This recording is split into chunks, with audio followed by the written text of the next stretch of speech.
ખનીજ માફિયાઓને હંફાવનાર અને જિલ્લામાંથી ખનીજ ચોરીને નેસ્તનાબૂદ કરવાના પ્રણ સાથે મેદાનમાં ઉતરેલા તટસ્થ, નિષ્પક્ષ અને પ્રામાણિક રીતે કામ કરતા આ છે ચોટીલાના પ્રાંત અધિકારી એટલે કે ડેપ્યુટી કલેક્ટર એચ.ટી. મકવાણા, જેમણે ફરી એકવાર સુરેન્દ્રનગરના ખાખરાડી ગામે રેડ પાડી 15 જેટલી ગેરકાયદેસર કાર્બોસેલની ખાણો ઝડપી લીધી છે. આમ ખનીજ ચોરી ઉપર સતત પ્રાંત અધિકારી દરોડા પાડી રહ્યા છે.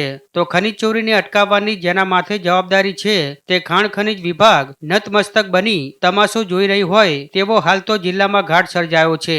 સરકારી ખરાબા અને માલિકીની જમીનમાં આ ગેરકાયદેસર કાર્બોસેલની ખાણો ધમધમતી હતી અને ખનીજનું બેફામ ખોદકામ કરવામાં આવી રહ્યું હતું. જ્યાં ચોટીલા પ્રાંત અધિકારીએ દરોડા પાડી 10 લાખથી વધુનો મુદ્દામાલ જપ્ત કર્યો છે.